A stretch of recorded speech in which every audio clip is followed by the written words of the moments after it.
Here's that 5 horsepower 3-phase frame, 573, all rebuilt, new bearings. The motor you hear in the background is the RPC running. It's a 20 horse RPC. That's giving me the 3-phase power. Wait to hear this run. It runs so nice and quiet now. Stops real fast. All right, let's turn it on.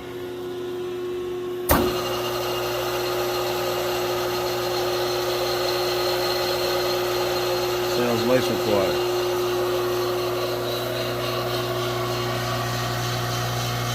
Okay, let's shut it off, see how fast it stops.